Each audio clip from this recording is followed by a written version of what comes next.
YG와 JYP의 책걸상. 책에 관한 걸쭉하고 상큼한 이야기. YG와 JYP의 책걸상이 찾아왔습니다. YG 강량구입니다. JYP 박재영입니다. 네, 벌써 63번째 에피소드 시작하겠습니다. 네. 댓글부터 몇 개 소개를 해볼까요? 네, 경우님이 남겨주신 댓글입니다. 책걸상 듣고 바로 도서관으로 가서 방송에 나온 책 빌려서 읽고 있습니다. 라고 댓글 주셨습니다. 저도 이 댓글 봤는데 어떤 책에 남기신 댓글이었죠? 아무것도 하지 않는 시간의 힘. 네, 그걸 꽤 많이 들었더라고요. 책이 뭐 제목도 약간 또 의미심장하고 책도 뭐 화제작이어서 그랬던 건지. 그리고 환희님께서 4차 산업혁명 시대 전문직의 미래평을 들으려다 홀릭되어서 1회부터 정주행하고 있습니다. 덕분에 책값이 커피값을 앞질렀고요. 커피는 편의점 2+1으로 갈아탔습니다. 잘 듣고 있습니다. 책걸상 응원합니다. 네, 감사합니다. 감사합니다. 책을 많이 읽으시면 앞으로 돈도 더 많이 버셔가지고 책값 투자한 거 충분히 뽑으실 수 있을 거라고 기대를 해도 되겠죠? 커피 기프트콘이라도 하나 보내드리고 싶어요. 그러게요. 환희님, 저희 그 독서 처방 코너에도 좀 참여해 주시면 저희가 선물도 좀 보내드리도록 하겠습니다. 자, 모두에게 님이 재밌는 댓글 주셨는데요. K-팝이나 아이돌과 연관이 1도 없는 저는 YG와 JYP만 보고 책걸상은 그냥 지나쳤었는데 이렇게 재밌는 팟캐스트가 있는 줄 몰랐습니다. 우연히 듣고 하루 종일 플레이 중입니다. 팟캐스트가 뭔지도 몰랐는데 참 신기한 세상입니다. 하루 종일 3살 아이랑 지내다 보니 어른의 말과 이야기가 힘이 되고 재미가 되어주네요. 순전히 듣는 사람 입장에서는 1회 30여 분 짧기만 합니다. 방송 들으며 YG 페이스북도 찾아보고 새로운 경험 중이에요. 재밌습니다. 네, 감사합니다. JYP 페이스북도 찾아보셨겠지만 없죠. 네. 페이스북 하시지 않으세요? 계정은 있으나 뭐 단 한 개의 글도 올리지 않았습니다. 눈팅은 좀 하시죠? 눈팅은 합니다. 네. YG와 JYP까지만 보면은 사실 우리 K-팝을 다루는 팟캐스트 같지 않습니까? 네. 그런데 또 그 YG와 JYP에 끌려가지고 들여다보시는 게 아니라 거기서 패스를 하시는 분도 계시는군요. 그렇죠. 네. 아무래도 그런 저희가 전략을 잘못 세운 것 같습니다. 그런가. 자, 그 외에도 독서 처방 저희가 요청을 받고 있는데 지금 꽤 들어왔죠. 이제 조만간 진짜로 한번 할 수 있을 것 같습니다. 네, 지금 얼추 하니까 거의 10건 가까이 들어온 것 같아요. 다 소화는 못할 테고 저희가 좀 골라가지고 조만간 독서 처방 방송 해보도록 하겠습니다. 하지만은 뭐 욕심껏 가능하면은 좀 뭐 공들여서 남겨주셨으니까 최대한 저희가 소화를 해보려고 노력을 하겠습니다. 네. 기왕 얘기 나온 거 독서 처방 홍보도 한번 더 할까요? 나는 이런 분야를 새로 공부하고 싶은데 무슨 책부터 시작하면 좋겠냐라든지 뭐 이런 책을 참 재밌게 읽었는데 추가로 읽어보면 좋은 책 소개해달라든지 뭔가 하여튼 책과 관련된 질문을 저한테 아니면은 뭐 이런 작가의 책을 최근에 재밌게 읽었는데 이 작가가 쓴 책들이 굉장히 많은데 다른 책들 중에서도 좀 읽을 만한 책들을 추천해주면 좋겠다라든가 아니면 뭐 이런 독서 처방 댓글도 사연도 많으시더라고요.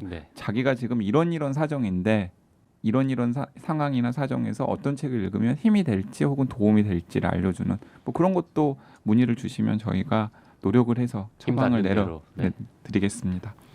독서 처방 보내주셔서 저희가 방송 아이템으로 채택된 사연에 대해서는 YG나 JYP가 쓴 책들 중에서 한 권을 골라서 선물로 보내드리도록 하겠습니다. 네, 되게 쑥스럽다. 그러게요. 네, 오늘 소개할 책은 뭡니까? 네, 오늘은 나인이라고 하는 흥미진진한 제목의 책을 가지고 왔습니다. 나인.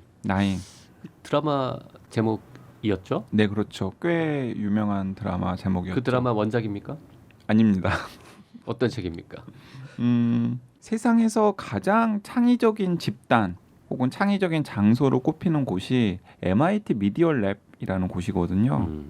근데 그 MIT 미디어 랩의 소장인 조이 이토, 이분도 참 이렇게 문제적 인간인데 이 조이 이토란 분과 와이어드라고 하는 이제 뭐 디지털 관련해서 굉장히 유명한 잡지가 있는데 거기에 객원 편집자로 계시는 제프 하우라는 분이 공동으로 쓴 전 세계적으로 꽤 유명한 화제작이에요. 최신간이죠? 네, 최신간입니다. 자, 오늘 이 책을 놓고 같이 이야기 나누실 게스트를 모셨습니다. 대한적십자사 재무관리실장으로 일하시는 안근용 실장님입니다. 어서 오십시오. 예, 반갑습니다. 반갑습니다. 네, 반갑습니다. 근데 안 실장님이 대한적십자사나 재무관리실장이란 직함이 별로 이 MIT 미디어 랩이나 창의적인 집단 뭐 이런 거랑은 별로 거리가 굉장히 멀어 보이는데 그 회사에는 얘기 안 하고 지금 나온 걸로 알고 있습니다. 네. 그래서 뭐 하는 짓이냐고. 자, 이 적십자사 재무관리실장까지만 들으면 또 누구지? 뭐 네, 이럴 수 그리고 텐데. 책걸상하고도 좀 안 어울리고 그러게요. 네, 네. 네. 뭐 소개를 좀 해드리자면 일단 저기 회계사고요. 더 신뢰가 안 갈 것 같습니다. 일단 공인회계사고 근데 회계 업무는 하지 않고요. 제가 저는 오늘 처음 뵀는데 책도 한두 권 쓰셨더라고요. 저기 시스템으로 혁신하라라는 책을 쓰시기도 했고 또 피터 드러커가 살린 의사들이라는 예, 책도 공저를 하신 걸로 제가 봤는데 거기에는 삼정 KPMG 소속으로 네, 소개가 되어 있었던 것 3년 같은데. 전까지 거기 일을 하다가 이론보다는 실제 이 나인이라는 책에도 나오는 주제가 있는데 실제 현장에서 한번 경험해 보는 것도 좋고 여러 또 기회를 주신 분들도 있고 해서 실제 대한적십자사라는 조직에 가서 그런 일들을 좀 수행을 했습니다. 그래서 처음에는 미래 전략 실장으로 가서 거기에서 혁신해야 되는 일들, 앞으로 해야 되는 일들 설정하고 그중 첫 번째 과제가 어떻게 보면 적십자라는 회사가 어떻게 보면 조직이 남의 돈을 받아서 좋은 일에 써야 돼서 이런 일을 하다 보니까 돈의 흐름 이런 것들을 혁신적으로 바꾸는 게 좀 되게 중요해서 고의를 맡게 돼 있습니다. 그래서 루틴한 업무들은 보통 직원들이 많이 하고요. 저는 주로 혁신적인 것들, 새롭게 좀 시스템을 바꿔야 되는 일들 이런 거 위주로 일을 좀 하고 있습니다. 아 이제야 좀 이해가 됐어요. 미래 전략 실장 이 현재 직함이면은 되게 막 그럴듯하게 예, 방송에 어울릴 것 같은데 재무관리실장. 재무관리실장 하니까 안 어울리는 그러니까 그런 거죠. 적십자사라는 조직도 약간 이미지상으로는 좀 보수적인 이미지인데 재무관리라고 하면은 그 조직 안에서도 더 보수적이어야 될 맞습니다. 곳이라서 약간 연결이 안 되는데 어쨌든 회계학을 공부하시고 회계사가 되신 다음에 삼정 KPMG라는 이제 회계법인 겸 컨설팅 펌에서 몇 년 일하셨죠? 꽤 오래 컨설팅 업무는 한 10년 넘게 하셨고요. 거기서 컨설팅 업무를 하시다가 이 적십자사라고 하는 이 공룡 같은 낡은 조직을 혁신해 보는 임무를 띠고 그 조직으로 들어가신 거군요. 그러니까 그 전에 어떻게 보면 거기 서울 적십자병원이라는 곳이 있었는데 거기를 프로보노로 병원을 도와주는 일들을 했었어요. 그러니까 한 3개월, 4개월 정도 주말에 가서 금요일에 가서 병원을 바꾸는 일들을 같이 해서 좋은 성과가 거둬져서 그런 것들 이제 적십자 내에서 좋게 봐주셔서 같이 좀 일을 해봤으면 좋겠다라고. 스카우트 되신 거군요. 좋게 보면 스카우트 됐다라고 볼 수 있습니다. 프로보노라는 용어를 쓰셨는데 그거 좀 설명 좀 해주시죠. 약간 한국말로 재능 기부 정도로 좀 보면 될 것 같습니다. 그래서 시험 삼아 한번 돈 받고 하는 게 아니라 그러니까 예전에 우리 재능 기부 형식으로 자기가 가진 재능을 사회에 공헌할 수 있는 그런 활동처럼 제가 예전에 컨설팅 할 때는 큰 병원 위주로 돈을 받고서 일을 했었는데 대한민국의 의료계는 작은 중소병원들이 더 많잖아요. 그런데 그런 중소병원들이 오히려 컨설팅이나 이런 조언 같은 거, 코칭 같은 게 더 많이 필요한데 돈이 없어서 그런 걸 잘 못한다. 그러니까 그런 데를 한번 도와줄 수 있으면 좋겠다라고 해서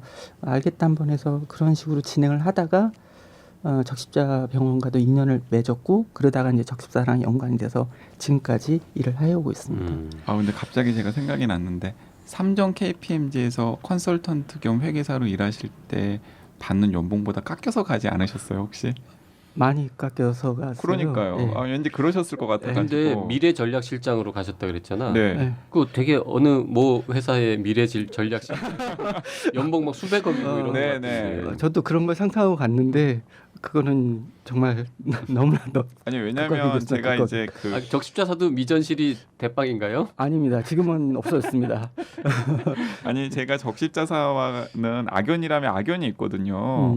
얼마나 악연이 심하냐면 심지어 적십자사 총재가 지금은 이제 회장님이시죠. 예전에는 총재셨는데 총재가 되신 분이 정확하게 제 이름을 딱 지적을 하면서 저희 언론사 사조한테 강양구 기자 좀 그만 좀 기사를 쓰라고 해라. 라고 개인적으로 부탁을 드릴 정도로 그 악연을 이번에 좋은 이미지로 좀 바꾸는 기회가 됐으면 좋겠습니다. 그래서 이제 제가 이 말씀을 드린 게 이 적십자사라는 조직이 참 변하지 않는 조직 중에 하나인데 근데 거기를 이제 바꾸려고 들어가셨다고 하니까 좀 이따 책 얘기하면서 이제 어떤 시도를 하셨고 또 어떤 변화가 있었는지에 대한 얘기도 좀 살짝 그 업무 범위 안에서 하실 수 있으면 해주시면 좋을 것 같다는 생각도 듭니다. 네, 알겠습니다. 그리고 그 책을 좀 많이 읽으시잖아요. 방송은 뭐 별로 경험이 없으신 걸로 압니다. 책은 하루에 한 1년에 몇 권 정도? 권수는 한 50에서 100권 정도 있는 것 같고요. 근데 하루에 이제 꼭 꾸준하게 좀 읽으려고 많이 노력을 하는 편입니다. 보통은 근데 최소 50권은 보시는 네, 건가요? 그리고 딱 자세가 되신 것 같아요. 왜냐하면 이 나인이라는 책이 아까 제가 말씀드렸지만 MIT 미디어 랩에 있는 사람들이 쓴 책이잖아요. 사실은 뭐 MIT 미디어 랩의 행동 강령 뭐 이런 책이라고 할 수 있겠는데 이 MIT 미디어 랩을 설립한 분의 책을 굳이 찾아서 읽고 계시는 걸 방금 봤잖아요. 다 읽고 오셨다면서요? 네, 야. 우리 뭐 얘기하죠. 뭐 그 MIT 미디어 랩이라는 곳은 만든 사람이라고 해도 되겠죠? 그 니콜라스가. 그러니까 그 파운더가 니콜라스 네그로폰테. 니콜라스 네그로폰테. 그 아저씨인데 그분이 20여 년 전에 내서 정말 세계적으로 센세이션을 일으켰던 비잉 디지털이다라는 제목으로 번역됐던 그 책을 지금 그때는 안 읽었는데 그때는 안 읽었었습니다. 지금 요 나인을 읽고 거기 계속 미디어 랩 나오고 네그로폰테 얘기가 나오니까 이 사람이 쓴 책을 또 하나 볼까라고 추가로 지금 그거 20몇 년 전 책을 꺼내갖고 살 수도 없을 텐데 요새는. 중고 서점 뒤져서 1,000원 주고 샀습니다. 야, 그러니까 이건 진짜 중고 서점까지 뒤져가지고 사서 그걸 다 읽고 지금 오셨다는 거죠. 이야. 이런 게스트한테는 출연료를 2배를 우리가 드리도록 하겠습니다. 원래 빵원이니까 빵원. 아니 이런 적은 거의 없었던 것 같아요. 정말 최고의 게스트. 네, 그러니까 책 한 권도 진짜 헉헉대고 읽고 오시거든요. 대부분은 다. 자, 책 얘기하기 전에 그 MIT 미디어 랩 이거 뭐 하는 데인지 모르시는 분들을 위해서 YG가 좀 설명 좀 합시다. 네, MIT 미디어 랩은 MIT 안에 소속되어 있는 기관인데 굉장히 독특한 기관이에요. 그러니까 일종의 학제간 연구를 하는 기관이라고 해야 될까요? 그 정확하게 실체가 참 없어요. 그러니까 그 MIT 미디어 랩의 창립자인 그 니콜라스 네그로폰테는 애초에는 MIT 건축학과 교수였었어요. 근데 건축학과 교수였는데 또 20년 전에 낸 책은 또 빙 디지털이다라는 책이잖아요. 그러니까 이것도 좀 매칭이 안 되는 거고요. 그래서 결국에는 이제 그 네그로폰테 얘기부터 할 수밖에 없는데 네그로폰테가 이제 MIT 건축학과 교수로 있으면서 기존의 정통적인 대학 교육이나 뭐 연구하고 뭔가 성과를 내는 방식으로는 시대를 뒤따라갈 수 없다라는 문제 의식에서 당시에 이제 MIT 총장을 맡고 있었던 분이랑 궁합이 맞아가지고 뭔가 전 세계 어느 대학에도 없었던 굉장히 자유로우면서도 창의적인 연구 활동과 창조 활동이 가능한 혁신적인 어떤 공간을 만들어 보자. 그리고 그 공간에서는 기존의 전통적인 뭐 과라던가 단과대학이라든가 이런 거 구분 없이 이 공간에서 내가 재미있게 무엇인가를 할 수 있는 아이디어만 있으면 그 아이디어를 뭐 건축학과 교수랑 뭐 생물학과 교수랑 공대 교수가 이렇게 코업을 해가지고 해볼 수 있는 어떤 공간을 주고 거기에 약간 전폭적인 학교 차원에서는 학교의 심지어는 학교의 규칙이라든가 이런 것들을 무시해도 일단 눈을 감아주는 그런 식의 전폭적인 지원을 한번 해주자.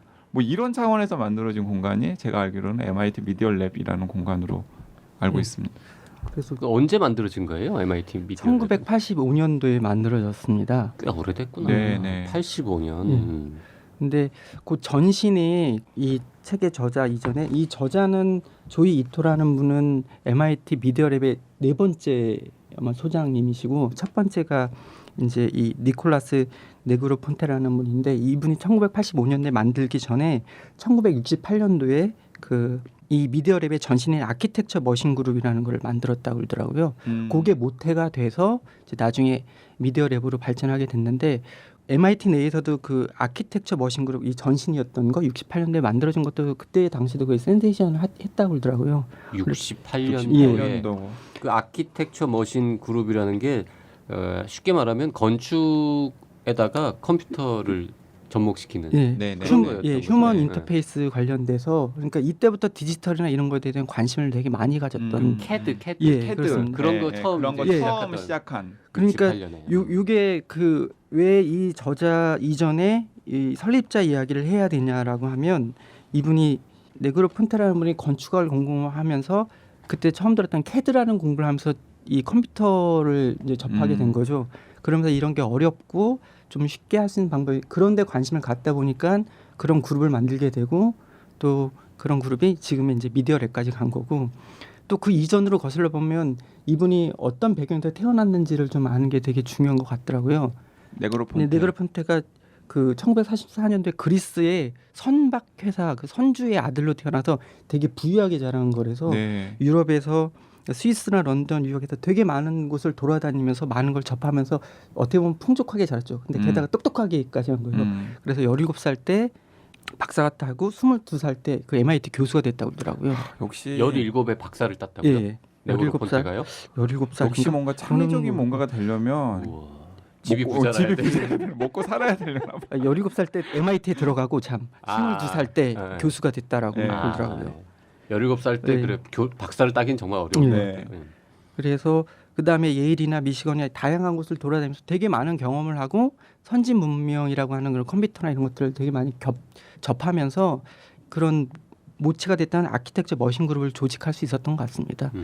그런 배경이 있어야지 이게 이렇게 흘러갔고 어떤 컨셉에서 뭘 중요하게 생각하는 거를 좀 이해할 수가 있겠더라고요. 네, 그래서 그 니콜라스 네그로폰테가 1985년에 MIT 미디어랩을 일단은 만든 다음에 그 이제 본인이 이제 그 아키텍처 머신 그룹을 하면서 약간 아쉬웠던 무엇인가를 좀 훨씬 더 폭넓게 실현할 수 있는 어떤 공간을 만든 거죠.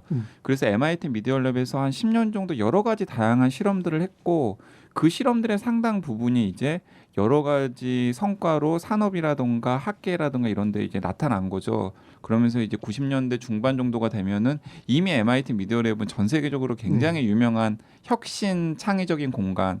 왜냐면 거기서 나온 아이디어들이 뭐 실리콘밸리라든가 이런 데서 이제 막 구현이 되고 근데 그러다가 이제 뭐 니그로폰테가 계속 이제 소장을 맡을 수는 없으니까 두 번째, 세 번째 소장한테 이제 그 MIT 미디어랩을 이제 물려줬는데 사실은 별로 이렇게 성과가 그렇게 잘 나지 않는 거예요. 그리고 약간 뭐라 그럴까 MIT 미디어랩 자체가 다시 이제 침체기로 접어들고 그리고 뭔가 좀 몸이 무거워지고 또 하나는 기업의 어떤 연구소로서의 수주를 받아서 프로젝트 하는 수준으로 정체성을 잃어버려서 용역 회사처럼 왜냐면은 이제 뭐 돈이 엄청나게 쏟아졌다 그래요. 처음에 막 성과들을 많이 내니까 MIT 미디어랩에다가 뭔가 연구 영역을 주면 정말 획기적이고 창의적이고 수천만 불을 벌어다주는 무엇인가를 내놓을 거다라고 생각을 해서 돈이 막 몰려드니까 당연히 돈이 몰려드는 곳에 여러 교수들도 기웃기웃거리고 그러니까 정말 이도저도 아닌 뭐라고 정체성을 말할 수 없을 만큼 희한하고 창의적인 아무거나 막 하는 지 맘대로 연구하고 고민하는 조직이었는데 한 10년 정도 그러니까 네그로폰테 이후에 2000년대 초반 쭉 지나면서 약간 그냥 기업 부설 연구소나 뭐 돈 버는 컨설팅 그룹처럼 변한 게 이제 한 2011년 그때까지 갔고 그 다음에 등장한 게 이 조이 이토라는 사람인 거죠. 네. 그럼 뭐 자연스럽게 조이 이토라는 사람에 대한 얘기로 좀 넘어가 보죠. 그러니까 조이 이토도 굉장히 골 때리는 사람이에요. 일단 진짜? 이토라는 게 이게 패밀리 네임이 붙어 있는 걸 보면 일본 사람이 일본 사람입니다. 일본 사람. 일본 개도 아니고 일본 사람. 예. 조이 이토는 뭐 하는 사람입니까? 그러니까 조이 이토도 뭐 하는 사람이라고 하기가 참 그런데 일단은 저기 대학을 다니다가 별로 이렇게 대학이 너무 재미가 없는 거예요. 그래서 대학을 이제 그만둔 거죠. 중퇴했죠. 그래서 무슨 본인이 빌 게이츠도 아니고 MIT 미디어랩 그러니까 그 전 세계에서 가장 유명한 대학 부설 연구소의 소장인데 뭐 고졸이야. 석사나 박사하기는커녕 고졸이에요. 공식 학력은 고졸. 근데 이제 그만둔 다음에 뭐 바텐더 같은 것도 하고요. 뭐 서핑 이런 그러니까 본인이 그냥 취미 활동을 그냥 계속 하신 거죠. 아마 이렇게 굉장히 막 생계에 막 쫓기는 그런 분은 아니었었나 봐요. 이분도. 이분도 아버지가 배가 몇 척 있었나? 그래서 이렇게 뭐 이렇게 본인이 하고 싶은 게임도 하고 뭐 이제 레포츠 같은 스포츠 같은 것도 좀 하고 그리고 이제 뭐 책도 읽고 뭐 등등의 일들을 하다가 약간 사업을 좀 해보면 좋겠다. 그래서 이제 굳이 요즘의 용어로 따지면 벤처 캐피털리스트 이런 게 되신 거죠. 그래서 이제 벤처 캐피털리스트가 됐는데 이 양반이 손을 대는 그리고 투자를 하는 기업마다 족족 대박이 나는 거예요. 음. 예를 들어 트위터라던가. 이 양반이 트위터에 뭐 투자를 네, 해야지. 트위터에 투자를 해가지고 대박을 터뜨린 거죠. 그리고 플래커. 플리커, 플리커 같은 기업이라던가. 저 조이 이토의 경력이나 이 사람에 대한 설명은 이 나인이라는 책에는 거의 안 나옵니다. 그래서 네. 지금 저희가 딴 데서 찾아온 이야기를 하고 있는 건데요. 네, 계속하시죠. 네, 뭐 트위터라던가 플리커 같은 기업에 사실은 그 기업은 진짜 듣보잡 처음에 나타났을 때는 듣보잡에다가 실리콘밸리에서도 야 저런 기업들이 뭐가 성공할까라고 했던 기업인데 조이 이토가 굉장히 과감하게 그쪽에 펀딩을 하고 성공을 시키면서 돈도 많이 벌고 그러면서 조이 이토란 사람이 만만한 사람이 아니구나. 예, 라는 걸 이제 세상의 존재감을 이제 과시하게 된 거죠. 그러면서 이제 그렇게 한 번 이제 뜨기 시작하면 이제 약간 가속도가 붙잖아요. 그러면서 여기저기 이제 강연도 다니고 인터뷰도 하고 또 프로젝트 의뢰 같은 것도 하고 컨설팅도 하고 근데 그런 과정들 속에서 그 조이 이토의 네트워크도 굉장히 확장이 되면서 또 동시에 조이 이토란 사람이 굉장히 혁신적이고 창의적이고 전 세계에서 내로라 하는 정도의 혁신가구나 이런 식의 이제 이미지들을 이제 여러 군데서 이제 성과와 함께 남긴 거죠. 그러다가 이제 네그로폰테가 딱 찍은 겁니다. 저런 사람이 MIT 미디어랩으로 와서 MIT 미디어랩이라는 물을 만나면 진짜 조이 이토도 훨씬 더 여러 가지 성취들을 낼 수 있을 것 같고 침체에 가던 MIT 미디어랩도 다시 이제 자기가 애초에 만드는 공간처럼 만들어질 수 있겠구나라고 하면서 이제 얘기를 하는 거죠. 근데 그 조이 이토가 MIT 미디어랩 네그로폰테 제안을 받고 MIT 미디어랩 소장을 일단 승인을 한다면 뭐 면접을 보러 가는 그 와중에 이제 이 책에도 나오지만 터진 게 이제 그 2011년에 후쿠시마 사고고 동일본 대지진. 네. 하필 면접하러 보스턴에 가 있는데 지진이 발생을 하는 그 얘기가 이제 책에 나오는데 네네.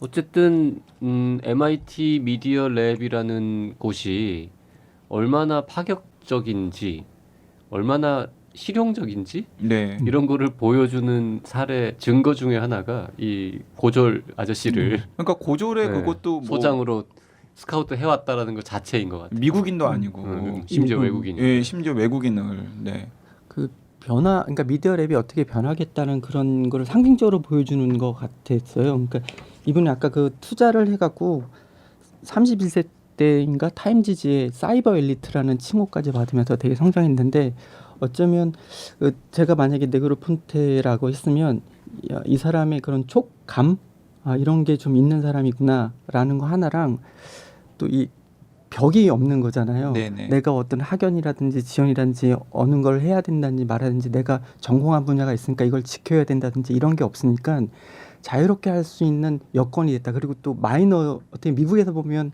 소수 인종 아시아계인이잖아요. 그러니까 그런 다양성도 살릴 수 있고 어떻게 보면 미디어 랩에 이 기본적으로 깔려있던 사상을 제일 반영할 수 있는 인물이 아닐까라는 생각 때문에 선정하지 않았을까라는 생각을 좀 해요. 네. 저도 이제 왜 이 사람을 선택했을까 이런 걸 생각해봤을 때 저는 이제 그렇게 두 가지 저 사람이 갖고 있는 촉 또 하나는 다양하게 경계를 넘어들 수 있는 장애가 없을 것 같다는 그런 두 가지가 아마 선정될 때 중요하게 영향을 미치지 않았을까. 네, 그래서 이제 그 조이 이토라는 분도 MIT 미디어랩 소장이기도 하지만은 예를 들어서 뭐 소니의 이사이기도 하고요, 그 뉴욕 타임스의 이사이기도 하고요, 메가더 재단도 유명하잖아요. 아마 책걸상 애청자분들 중에서도 이름을 들어보신 분들이 있으실 텐데 메가더 재단의 이사이기도 하고요. 직업이 이사군요. 이분. 네, 직업이 이사죠, 이분은. 수많은 조직의 이사고. 네네. 그리고 그 조직이 다 만만한 조직이 아니잖아요. 뭐 소니라던가 뭐 뉴욕 타임스라던가 뭐 메가더 재단이라든가 이런 곳은 뭐 크리에이티브 커먼즈에서도 이사회 심지어 의장도 맡고 있고요. 네. 자, 조이토 얘기는 좀 이따 다시 하기로 하고요. 같이 쓴 제프 하우라는 사람이 있는데 이 양반은 그 유명한 와이어드의 글을 쓰던 네. 저널리스트 출신인 것 같고 네.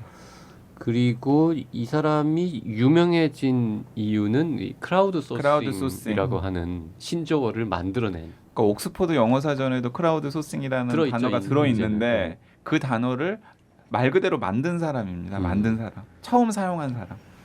일단 그것만으로도 일단 세계사에 한번 네. 발자국을 남긴 사람이고 그래서 현재는 뭐 노스이스턴 대학교의 조교수로 재직하고 있지만 그거보다는 여전히 MIT 미디어 랩의 객원 연구원이라든지 뭐 글 쓰는 사람 강연자 뭐 이런 걸로 더 잘 나가는 사람인 것 뭐 같아요. 워싱턴 포스트라던가 뭐 뉴요커라던가 뉴욕 타임스라던가 타임이라는 건 뉴스위크 같은데 뭐 고정 혹은 개건 칼럼니스트로 칼럼을 계속 쓰면서 이제 MIT 미디어 랩에서도 여러 가지 활동을 하고 계시는 분인데 우리 안 실장님은 이제 크라우드 소싱이라는 그 용어를 언제쯤 처음 들은 것 같습니까? 한 2년 2년보다는 더 되지 않았을까요? 그 컨설팅 할 때. 크라우드 소싱이라는 단어가 2006년에 처음 만들어진 단어인데 제가 그 분야에는 좀 늦었던 것 같습니다. 아 그래요? 네. YG는 언제 처음 들었어요? 저는 듣기는 꽤 빨리 들었었죠. 예를 들어 그 2000년대 후반, 그러니까 2009년, 2010년 이럴 때 저는 이제 들었었죠.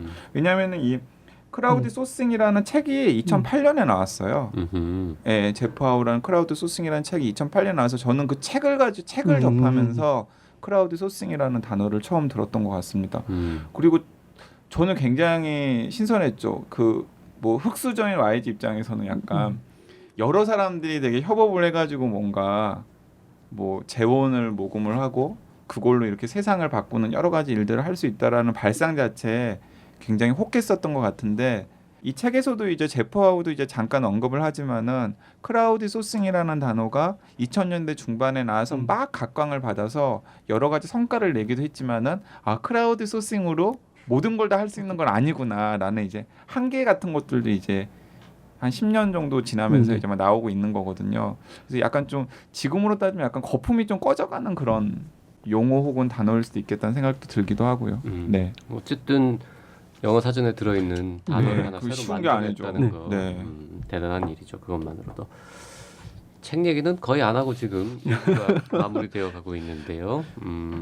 사실 근데 지금 저희가 이 나인이라는 책이 이제 MIT 미디어 랩이라는 공간과도 연결이 돼 있고 그 공간이 이제 그 니콜라스 네그로폰테라는 파운더 그리고 지금 현재 소장인 조이 이터 그리고 크라우드 소싱이라는 만든 이 나인의 공저자인 제프 하우 이 사람들을 설명을 했는데 이 사람들의 이름만 그 MIT 미디어 랩이라는 공간과 이 세 사람의 아주 간단한 경력이라던가 어떤 일들을 했는지를 듣는 것만으로도 대충 많은 분들이 이 나인이라는 책이 어떤 메시지가 담긴 책인지에 대해서는 감을 잡으셨을 거라고 생각을 합니다.